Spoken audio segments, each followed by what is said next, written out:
आपको बताते चले कि यूजीसी मामले को लेकर सियासत तेज हो गई, जिसके बीच बीजेपी सांसद साक्षी महाराज का एक बड़ा बयान सामने आया है, जिसको लेकर सोशल मीडिया पर तरह तरह की बातें चल रही हैं।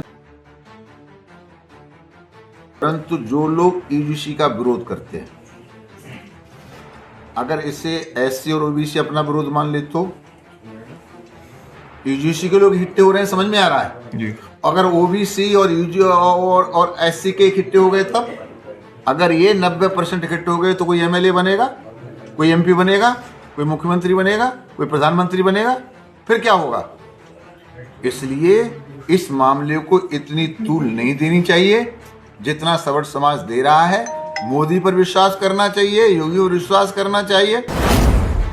जी हां, साक्षी महाराज का एक बयान सामने आया है, जिसमें उन्होंने कहा है कि यूजीसी का विरोध नहीं बल्कि एससी और ओबीसी समाज का विरोध है। बताते चले कि साक्षी महाराज ने अपने वीडियो में कहा है कि यूजीसी का जो विरोध कर रहे हैं वो एससी और एसटी ओबीसी समाज का विरोध है।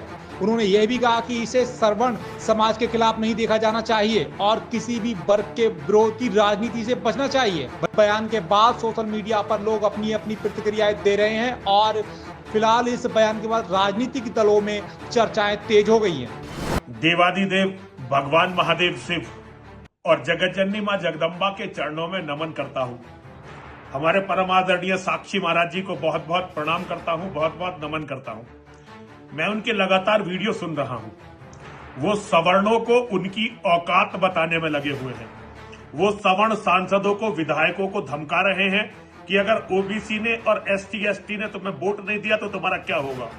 वो हमारे यहाँ जो अपने बच्चों को बचाने के लिए सवर्ण, किसी से कुछ छीनने के लिए नहीं, केवल अपने बच्चों को झूठे मुकदमों से बचाने के लिए हमारे जो लोग जो लड़ रहे हैं उन्हें धमका रहे हैं कि हम 90% हैं, तुम केवल 10% हो। स्वामी जी, अगर राम जन्मभूमि आंदोलन नहीं होता तो आपकी 2 पैसे की भी औकात नहीं थी, 2 कौड़ी की भी आपकी औकात नहीं थी। आपके जैसे जन कितने घूमते हैं, लेकिन आपने जो ये जहर उगला है हम लोगों के खिलाफ, उन लोगों के खिलाफ जो अपने बच्चों को और सबसे बड़ी बात संपूर्ण सनातन धर्म को बचाने के लिए लड़ रहे हैं। और आप जैसे कि आपका स्वभाव है, आप तो एकदम हमें छोड़कर मुसलमानों से मिल गए। आपने तो एकदम अपने आप को मुसलमानों से मिला लिया, 90% हो गए। आप पहले भी भारतीय जनता पार्टी को छोड़कर मुलायम सिंह यादव जी के साथ चले गए थे और तब भी यही आरोप लगाकर कि भारतीय जनता पार्टी में ओबीसी के हितों की रक्षा नहीं होती, ये बहाना बनाकर गए थे बीजेपी के बुरे टाइम में। और जैसे ही टाइम बदला आप फिर यहां आ गए।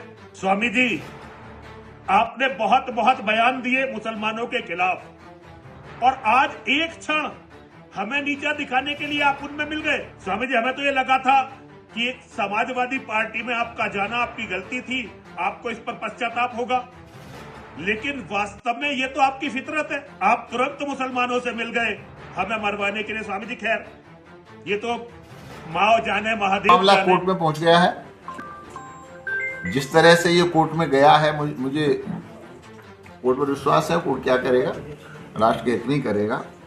परंतु जो लोग यूजीसी का विरोध करते हैं,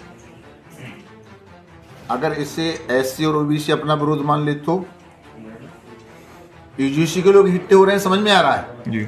अगर ओबीसी और यूजी और एससी के इकट्ठे हो गए, तब अगर ये 90% इकट्ठे हो गए तो कोई एमएलए बनेगा, कोई एमपी बनेगा, कोई मुख्यमंत्री बनेगा, कोई प्रधानमंत्री बनेगा, फिर क्या होगा? इसलिए इस मामले को इतनी तूल नहीं देनी चाहिए जितना सवर्ण समाज दे रहा है। मोदी पर विश्वास करना चाहिए, योगी पर विश्वास करना चाहिए। ये छोटे छोटे मुद्दों को राष्ट्र कहां से कहां पहुंच गया। अमेरिका की दादागिरी सारे विश्व में चलती थी, आज अमेरिका को भी भारत झुका रहा है, विश्व का नेतृत्व करने के लिए तैयार है। निजी स्वार्थों की तरफ नहीं देखना चाहिए।